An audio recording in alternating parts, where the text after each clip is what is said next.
So ఇలా మాట్లాడడం bad కావచ్చు, కాకుంటే రాము గారితో మాట్లాడవచ్చు.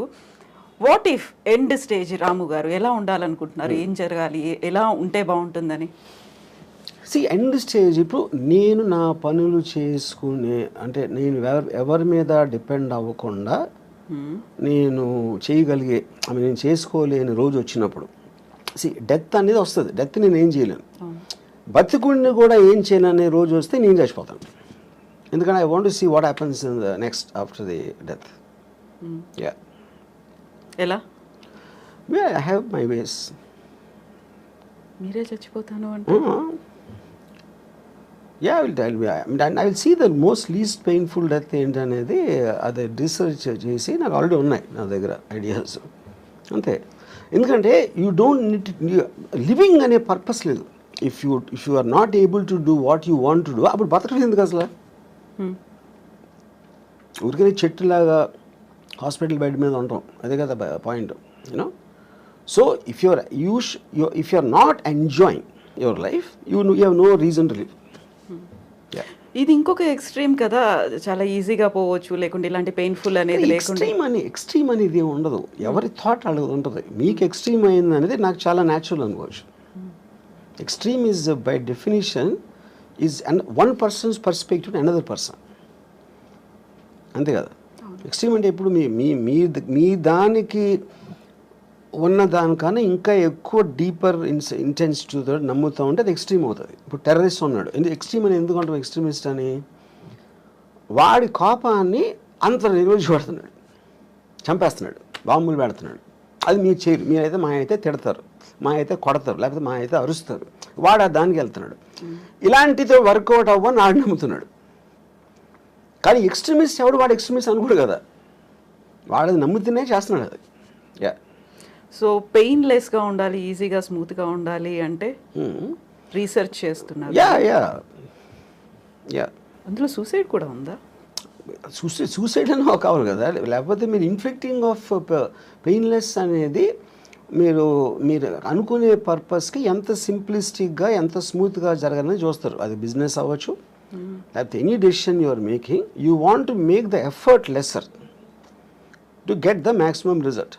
అప్పుడు డెత్ అనేది మీకు రిజల్ట్ కావాలి అనుకున్నప్పుడు డెత్లో ఒక పెయిన్ ఆస్పెక్ట్ అనేది ఎంతో కొంత ఉంటుంది. మేబీ ఆ ఎంతో కొంత దాన్ని రెడ్యూస్ చేయడానికి you will use your knowledge and your thinking. So ఎప్పుడు నేను ఆ లాస్ట్ స్టెప్ తీసుకోవాలి అనేది ఏ స్టేజ్లో డెసిషన్? చెప్పాను కదా, when I have to depend on somebody else, that is the last stage for me.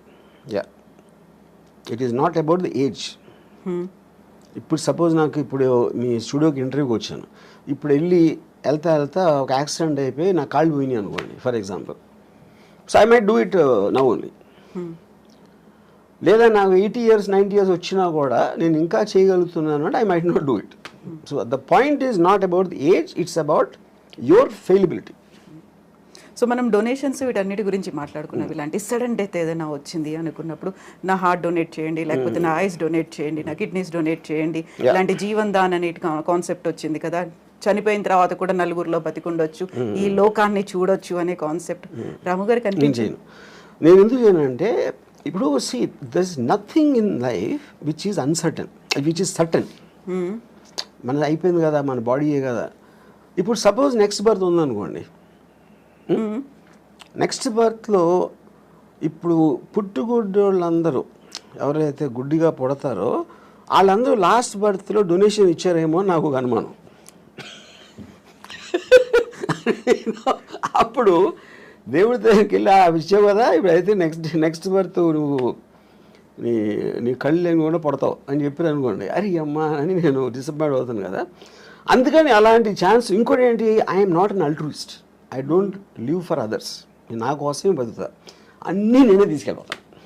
కాకుంటే ఇప్పుడు కళ్ళని దానం చేయమన్నప్పుడు వచ్చినటువంటి ఒక యాడ్ అనేది ఉంది, నెక్స్ట్ జన్మలో మీ కళ్ళతో ఈ ప్రపంచాన్ని చూడొచ్చు, అందమైన ప్రపంచాన్ని చూడొచ్చు అనేది. కళ్ళు అనేది it's a device. The only thing which perceives everything is the brain. బ్రెయిన్లో కూడా ఉన్న కాంప్లెక్స్ బ్రెయిన్ మ్యాటర్ కాదు కదా, దేర్ ఇస్ బ్రెయిన్ అనేది యాక్చువల్లీ ఒక ఎగ్జాక్ట్లీ మీ కళ్ళు రిజిస్టర్ చేస్తున్నాయి, దాన్ని బ్రెయిన్ పర్సీవ్ చేస్తుంది. Every kind of a sense you have, whether it is your hearing or whether it's your touch or your vision, all of them are functions of the brain, of the mind, which is a thought, and thought doesn't have form. So a thought అనేది మనకి ఇప్పటివరకు తెలియదు అదేంటో అసలు exactly why does a bunch of thoughts and feelings should have a human body అనేది నా one of the biggest questions నాకు. So అప్పుడు అది దానికి లేనప్పుడు మనకు అంత అన్సర్టైన్ అయినప్పుడు ఉన్నవన్నీ ఎందుకో మంచిదని తీసుకెళ్ళిపోవడం బెటర్ నాతోనే. అందుకని నేను డొనేట్ చేయను.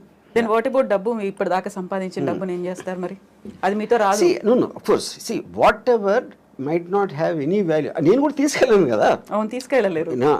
నా బాడీ అంటే నేనేంటి మా అయితే నేను ఒక బిల్లో రాసి ఇక్కడ డొనేట్ చేయండి అని అలాంటివి చెప్పొచ్చు. అదే నేను డబ్బు కూడా చేయొచ్చు.